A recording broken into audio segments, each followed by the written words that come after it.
We are following a 3-alarm fire on West Pratt Street. Several crews have responded. It's believed that fire could even be spreading. Amber Miller is streaming live from that scene happening in South Baltimore. Amber, what's going on out there?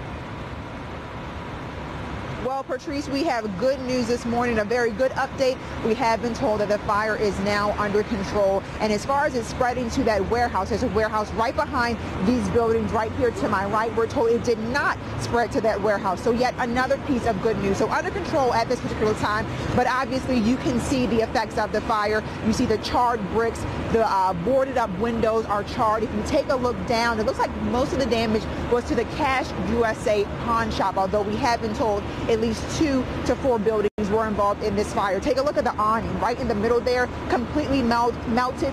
Look a little ways down, you can see it was vandalized like so many other places in Baltimore City throughout the night. And we're going to walk just a little bit here to this J Mark wig shop. You can see this was vandalized last night as well. The windows busted out here. Look down at the ground, glass. We're seeing mannequins, we're seeing flowers looking straight through. The door is off the hinges. We can't even see the door this morning. You can see straight through to everything that was inside. All the materials, all of the things that people could have purchased now on the ground because of all the vandalism. But we still have several fire crews on the scene this morning, Patrice. So we're going to go back up here and we're just going to give you a really quick 360 look just to show you the magnitude and how many people came out this morning to help fight this fire. Pulaski, we have at least 3 crews here. Looks like they're cleaning up. The ladders coming down here, so that's a good sign. If we look down West Pratt Street, we still have fire crews here flashing lights. We still have the hoses going strong here. And then to the left, going down Pulaski, you see they're cleaning up here. They're rolling up the hoses here, so that's good news. But still several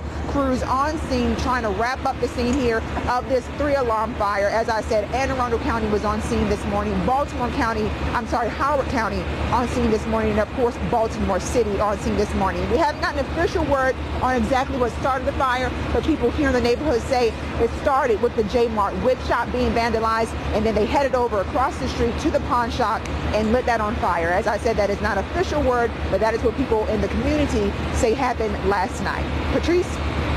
Once again, related to all of the chaos that we saw yesterday, still lasting into the overnight hours.